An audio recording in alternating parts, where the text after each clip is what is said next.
Iran launched 2 ballistic missiles at the joint US-UK military base on Diego Garcia in the central Indian Ocean. None of the missiles hit the base. According to verification from a Pentagon briefing, Iran fired 2 medium-range ballistic missiles, MRBMs, at the joint base. The first missile suffered a mechanical failure mid-flight and crashed into the sea. The second missile was locked onto and intercepted by an SM-3 interceptor, fired from a US Navy destroyer stationed in the region. Iran had previously publicly acknowledged missile ranges, mostly around 2,000 kilometers. This attempt to strike a target approximately 4,000 kilometers away confirms a leap in its missile technology, which has put the Pentagon on high alert. In early March 2026, the US military urgently deployed additional THAAD systems and Aegis-equipped defense ships to the island. Today, this attack proves the necessity of those deployments. Iran's move is seen as a direct military retaliation against British Prime Minister Starmer's formal signing of the base use authorization today, by demonstrating its capability to strike targets deep within the Indian Ocean.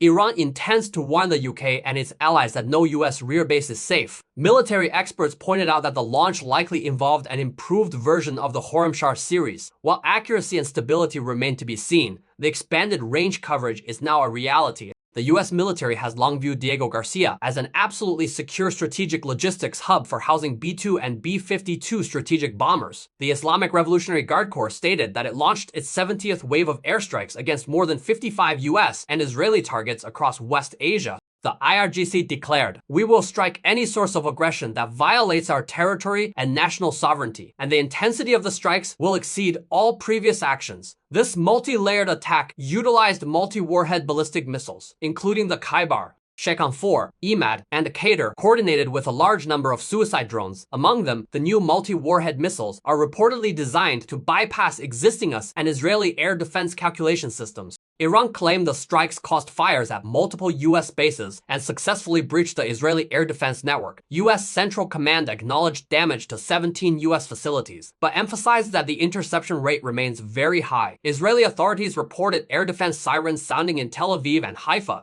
with several people sustaining minor injuries. Notably, this strike occurred during the Persian New Year. The operation was also intended to commemorate the senior military advisors and the former supreme leader who were killed in the initial US-Israeli strikes on the 28th of February. Reports indicate that Iranian drones attacked the US Department of State's Baghdad Diplomatic Support Center at Baghdad International Airport, subsequently triggering a large fire. At least 3 suicide drones struck the BDSC within the airport perimeter. This marks the 4th serious attack on the facility in the past 10 days. Previously, on the 10th of March, 6 drones carried out an attack. 5 were intercepted, while 1 struck a guard tower.